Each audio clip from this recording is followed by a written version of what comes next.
This can really help take your fishing to the next level.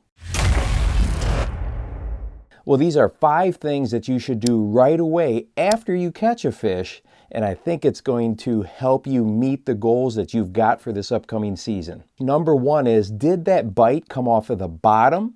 Was it on the drop, or did the bite come somewhere up in the water column? You could also think about this as depth. You know, if that bite came off the bottom, that those fish are down there right tight to cover or structure, and it's going to help you eliminate a ton of water because you know where you can focus. If that bite came on the drop, you may have suspended fish, especially if you're fishing around vertical structure like dock pilings or submerged trees, and it might also be an indicator that you might have some pretty aggressive fish in the area as well. Or did that bite come from up in the water column? You're going to have to put on some sort of horizontal lure and probably start to cover some water as you go to dial in what is going on. And another thing to keep in mind, was that bite somewhere near what I call the transition line, or the line where light penetration starts to fall off? That shady area where the sunlight doesn't quite get as far is definitely a place that can hold fish. Number 2, what was your lure speed when you caught that fish? Was the lure sitting there motionless because you were picking out a backlash? I know I have done that a lot. Well, that definitely gives us a huge indicator of what the fish are wanting. Or did that bite come when you were finished with your presentation and you were reeling the lure back to the boat quickly? I've had situations where bass shoot out of the depths at a jig that I'm bringing back really quick and they just annihilate it. Well, that tells me, you know what? Put that bottom bouncing jig down and let's pick up a horizontal moving lure like a swim jig. And all of a sudden it was another great indicator of what the bass are wanting at that particular moment.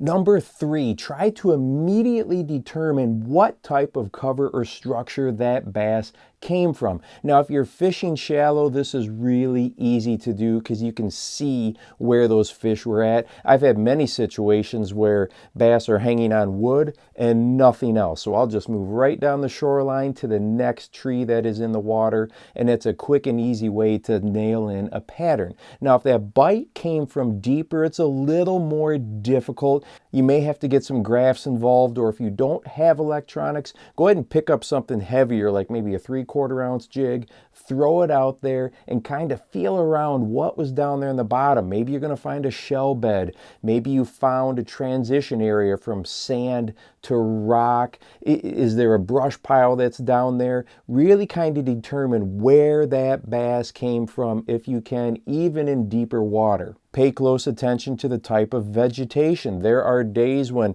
bass are going to be on a certain type of weed bed more than another. So if you can determine, was it hydrilla, milfoil, was it eelgrass, what was it? Those are all great indicators to keep that bite going. Number 4, how did they hit the lure? And this is a big one. It's a huge indicator that tells us as anglers if we need to switch lures. We need to change up the color, the size, the speed that we're fishing the lure. These things are so critically important. And as an angler, I want to get bites where those bass fully commit. If they inhale a jig, I'm pretty confident that what I've got tied on is something that's going to work. But are they just swatting at it? Are they just barely getting hooked? Are the bites ones where it just feels a little bit spongy? There's some weight down there. These are all things that we can do as anglers to scale up, scale down, change the color, anything that you need to do, maybe a different lure altogether. And the goal is each and every time to get that bass to commit. So how did they bite the lure? That was number 4. And number 5, if you're using electronics, make sure to drop a waypoint immediately, especially if you're fishing deeper or some sort of offshore structure.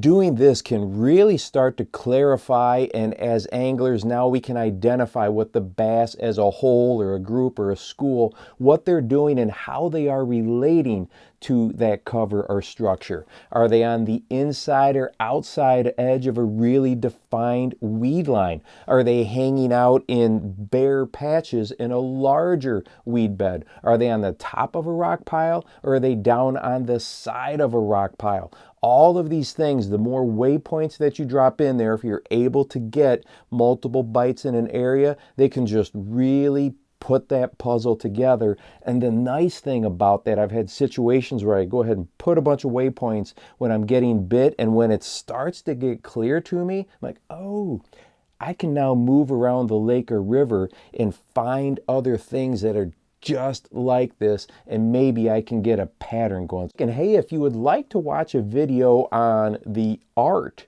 of knowing when to switch lures, go ahead and check this one out right here. And don't forget to go out and encourage someone today. You never know how you might just change their life. For the Bass Fishing Life, I'm your host, Steve Rogers.